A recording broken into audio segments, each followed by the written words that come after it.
नंतर लक्ष्मणाचा आणि भगवान परशुरामांचा जो संवाद झालेला आहे, लक्ष्मण बाणेदारपणे उत्तर देत होता.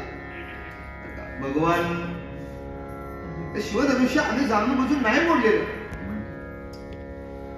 बरं का. आमचे बंधुराज त्या शिवधनुष्याला प्रत्यंच्या लावत होते आणि प्रत्यंच्या लावताना तो जर्जर झालेला, जुना झालेला तो शिवधनुष्य तो काढ मोडला गेला. कारण ते शिवधनुष्य भगवान शंकरांनी परशुरामांना राजा जनकाला दिलं होतं. भगवान परशुराम अपमानित झाला होता, क्रोध होता. भगवंतानं जगाला सगळी रूप दाखवलेली आहेत, त्यातलं कुठलं रूप आपण घ्यायचं आपल्या जीवनात. भगवान परशुराम हा क्रोधाचाच अवतार म्हणलं पाहिजे. स्वतःच्या आईचा ज्याने शिरच्छेद केला वडिलांच्या सांगण्यावर, तो भगवान परशुराम. लक्षात देता का? म्हणे 21 वेळा त्यांनी काय केली? पृथ्वी निक्षत्रिय केली. 21 वेळा. म्हणजे किती क्रोधी असेल तो माणूस.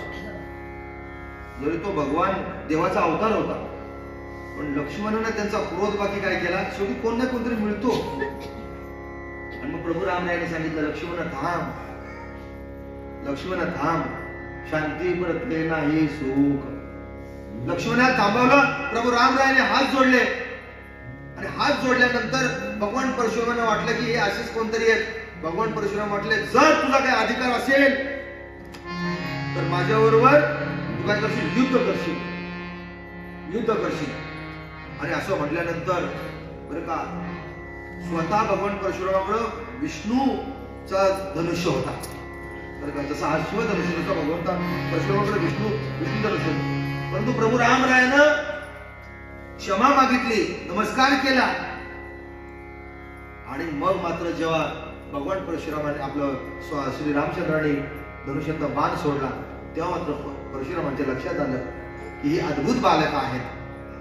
ही केवळ बरं का सर्वसामान्य बालक नाहीत. वास्तविक ही दृष्टी यायला किती वेळ गेला. आणि मग मात्र भगवान परशुरामानं प्रभू रामरायांना प्रदक्षिणा घातली आणि आपल्या स्वतःकडे असलेला तो विष्णू धनुष्य सुद्धा प्रभू रामरायाच्या हातात सुपूर्द केला. मी हेच का सांगतोय, तर आपण क्रोधी होऊन आपण दुसऱ्याला अपमानित करण्याचा प्रयत्न करत असताना आपण अपमानित होत असतो. आपण दुसऱ्यावर आरडाओरडा करत असताना ते सगळं दुःख आपल्याकडे रिएक्शन होऊन येत असतं. मी काल परवा चेंडूचं उदाहरण दिलं. आपल्याला वाटतो मी दुसऱ्यावर रागवलो, मी दुसऱ्यावर ओरडलो, मी दुसऱ्यावर मला राग नाही. ती रिएक्शन त्याच्यावर होईल का नाही मला माहित नाही, पण स्वतःवर मात्र निश्चित होते. स्वतः म्हणून खवळलिया काम क्रोधी. आजारी कोण पडतात? रोगी कोण होतात? खवळलिया काम क्रोधी, अंगी भरती आधी व्याधी. संतांच्या ओव्या नुसत्या पाठ करू नका, कानावर घाल. तुम्ही थोड्या तरी एखादी ओवी, एखादी अभंगातल्या एखादं किंवा एखादं तरी आपण ऐकलं पाहिजे. खवळलिया काम क्रोधी. म्हणून कधी ना मी तुम्हाला एक सांगू, इथून जर रामाच्या त्या अयोध्येतून जर परत जायचं असेल तर काय एक गोष्ट घेऊन गेलो ना आपण. एक गोष्ट काय? क्रोध इथं सोडून जायचा, रागवायचंच नाही. आणि जर राग आलाच तेवढ्या पुरता तिथं लगेच परत काय झालं पाहिजे? शांत झालं पाहिजे. म्हणून तुम्ही सुद्धा राजकीय क्षेत्रातील मंडळी, वेगवेगळ्या क्षेत्रातील मंडळी आहेत. मी तुम्हाला एक गुरुकिल्ली देतोय, गुरुकिल्ली. जर तुम्हाला मोठं व्हायचंय ना, तर आपल्याला जेवढं शांत होता येईल, जेवढं शीतळ, तुम्हाला किती, जरा एखादा दृष्टांत द्या ना. आमच्या प्रशांत गावामध्ये महाराज कुणासारखं व्हायला पाहिजे? शांत म्हणजे नेमकं कुणासारखं व्हायला पाहिजे? चंद्रासारखं शांत होता आलं पाहिजे. चंद्रासारखं. तुम्ही चंद्राला आकाशात बघा ना, आणि 12 वाजता, रात्रीच्या 12 वाजता चंद्राला पण आकाशात बघा, आणि दुपारच्या 12 वाजता सूर्याला पण आकाशात बघा. मग बघा, हे साधा मी तुम्हाला दृष्टांत दिला की आपल्याकडून होणारी वैचारिक किंवा उच्चार किंवा आचार ही प्रतिक्रिया एवढी शांत शांत शांत असली पाहिजे. राम राय असे शांत होते की तो जो क्रोधाग्नी निर्माण झाला होता ना भगवान परशुरामात, शांत झाला. मी का सांगतोय, राम कथा श्रवण करताना काही गुण आपण याच जन्माला आपल्या अंगात आपण बिनवले पाहिजे. पुढच्या जन्माची वाट बघून उपयोग नाही. या जन्मात जर आपण हे चांगले चांगले चांगले चांगले गुण आपल्या अंगी जर बिनवले ना, तर पुढच्या जन्म आपल्याला चांगल्या चांगल्या चांगल्या चांगल्याच माणसाचा मिळणार. हे तुम्हाला मी सांगतो. लोक म्हणतात नाही अहो ते काय या योनीत माणूस जन्माला जातो, त्या मी तुम्हाला सांगतो क्लिअर करतो आजच. किती योनी आहेत त्या? 84 लक्ष भिक्ष. हे सोडून घ्या, त्याचा भावार्थ वेगळा आहे. तुम्ही आज नाही सांगत माझा एक दिवस प्रवचन ठेवा कुठंतरी. मी काय सांगतोय, आमच्या माईने मला प्रश्न विचारला. काय बायकांना अशा दिसायला साधे असलं तरी कधीतरी असं त्या मला म्हणाली, ती मला म्हणाली आमची माई, म्हणजे बोलले आपला जेव्हा मृत्यू होणार तेव्हा आपण कुठल्या तरी जन्माला जाणार. कुठल्या तरी म्हणजे कोण गाईच्या जन्माला, कोण शिळीच्या जन्माला, कोण असं होणार का म्हणली. आता मला तुम्ही सांगावं, जर आता हे जर तुम्हाला सगळ्यांना कमी गायला जन्माला जाईल, कोण कोण म्हणतात तुम्ही डुकरं होणार काय. मला तुम्हाला सांगतो ना, मी तुम्हाला पहिला क्लिअर करतो, आपण काही होत नाही. लक्षात ठेवा, आपण काही होत नाही.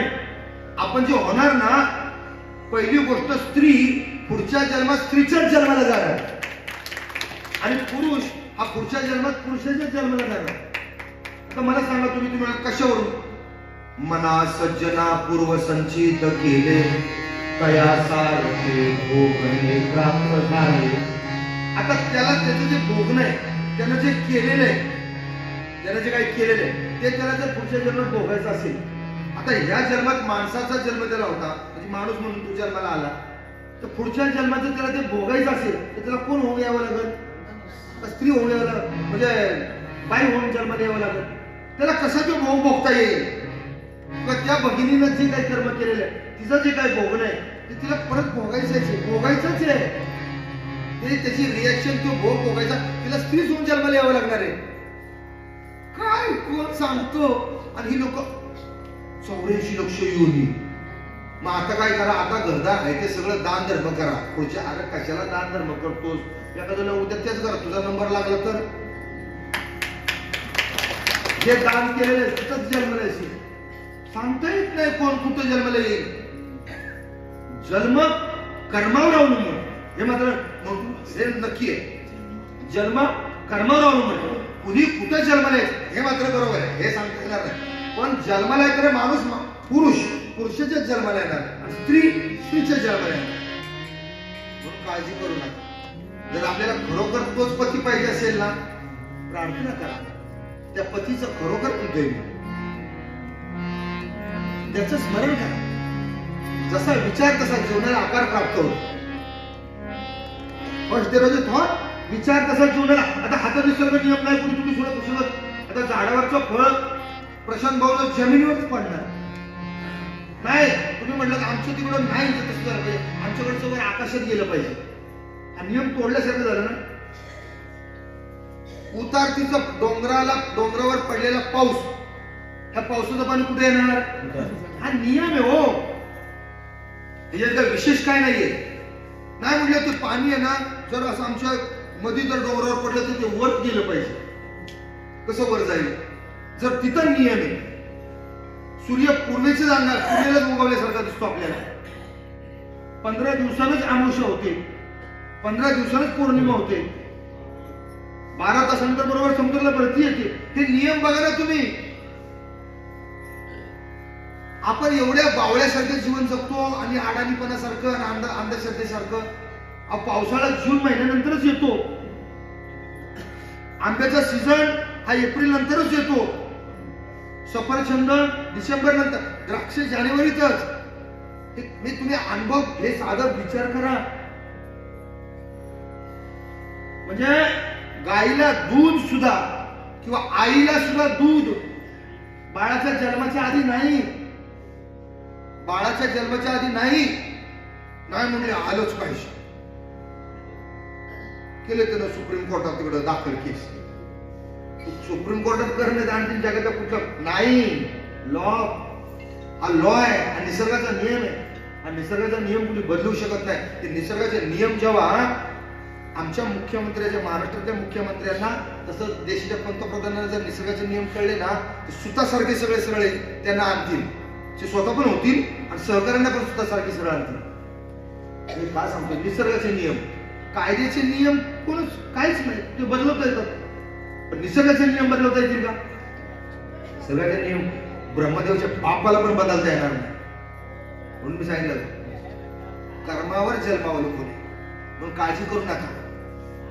आले सगळे मंडळी, अयोध्येला आले आणि आनंद उड्या करून पताका सगळे उभारल्या गेल्या. आणि हा सगळा आनंद सुरू असताना एक दिवस आनंद नाही, दिवसेंदिवस आनंद. आणि हा आनंद साजरा करत असताना एक दिवशी बरं का सगळे जोड्या, राम सीता भरत शत्रुघ्न आपापल्या पत्न्यांचा आनंदानं आपला संसार सुरू केलेला आहे. आणि राजा दशरथ आधी बरं का, मग कौशल्या माता, मग कैकेयी माता, मग वरची माता बरोबर सांगतो पंडित, या सगळ्या माता आनंदित आहेत. एक दिवशी मात्र सकाळी राजा दशरथ उठला आणि आरशा समोर आपले विचारत असताना त्याच्या लक्षात आलं. काय लक्षात आलं की आपल्या कानावरचे केस काय झालेले आहेत. पहिले अशी परंपरा होती की पहिले कानाच्या शेजारचे केस पिकायचे. आता नाही, आता सगळेच पिकतात एकदम. ते पिकलेले पण त्याला कळत नाही, ते कधी पिकतात ते पण कळत नाही. पूर्वीच्या गोष्टीवर कानावरचे केस का पिकायचे, पूर्वीची लोक सांगायची कानावरचे केस पिकल्यानंतर ते केस सांगायचे कानात ज्याचे पिकले त्याला की आता तू रिटायर्ड हो, आता तुझा जो काय कार्यभाग आहे ना तो तुझ्या कुणाकडे दे, पुत्राकडे दे, तुझ्या मुलाकडे दे. राजा दशरथानं बघितलं, इथले केस माझे पिकले आणि आता माझी मुलं मोठी झालेली आहेत, लग्न झालेले आहेत. या अयोध्येचा राजा, अयोध्येचं राज्यपद, अयोध्येचं राजसिंहासन आता मी माझ्या मुलांना दिलं पाहिजे. पण मुलगा मोठा कोण? साहजिकच आहे प्रभू राम. वशिष्ठ मुनीकडे गेले. राजा दशरथानं हात जोडले, माझा असा विचार आहे, गुरुकडे गेलं पाहिजे. कोणती गोष्ट अधिकारी गुरुकडे जाऊन विचारावे. आपल्या कुटुंबात जर काही निर्णय घ्यायचे असतील ना, डिसिजन घ्यायचे असतील, आपण शेवटी एका चांगल्या मार्गदर्शकाच्या कानावर घालावं. वशिष्ठ मुनी म्हणाले, राजा तू बोलतोस ते अगदी खरं आहे, अगदी खरं आहे. काय खरं आहे? तुझ्या कानावरचे केस तुला सांगतात हेच खरं आहे. काही हरकत नाही म्हणाले. आपण प्रभू राम राहायला राज्याभिषेक, काही वेळ नको म्हणले, लगेचच तयारीला लाग. कारण काय आपल्या हातात नाही. बघा कसे मार्गदर्शक असतात, गुरु असतात. काळ आपल्या हातात नाही, वर्तमान आपल्या हातात नाही. आत्ता इथं वर्तमान लगेच तो क्षण लगेच भूतकाळात जातो. लक्षात ठेवा. म्हणून म्हटलेलं आहे माऊलींनी हरिपाठातल्या पहिल्या अभंगातल्या पहिल्या ओळीत म्हटलेले हो, देवाची या द्वारी उभा क्षणभरी, देवाची द्वारी उभा क्षणभरी,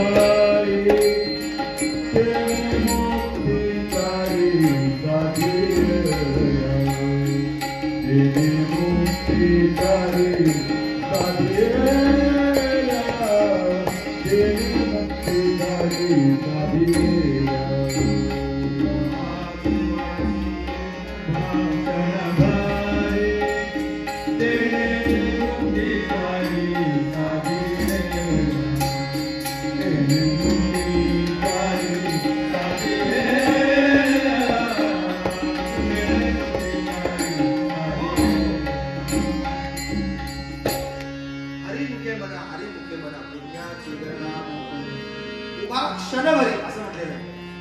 क्षणभरी म्हणजे काय? प्रत्येक क्षण देवाच्या नामाने भरी. देवळात गेला, घंटावाला हात जोडले, झाला तर दिवसभर आपला मोकळा. हे क्षण बरी नाही. प्रत्येक क्षण देवाच्या नामाने बरी. तसा भगवंताचं स्मरण हे प्रत्येक क्षणी क्षण क्षण महत्वाचा आहे. का तर तो लगेच हातात निसटणार आहे. हो, वशिष्ठाने सांगितलं, राजा क्षण आला गेला, ताबडतोब योग राज्याभिषेक प्रभू रामरायाचा तो कर. त्याच्यासाठी तयारी सुरू केली. अतिशय सबंध नगरी सजवली गेली.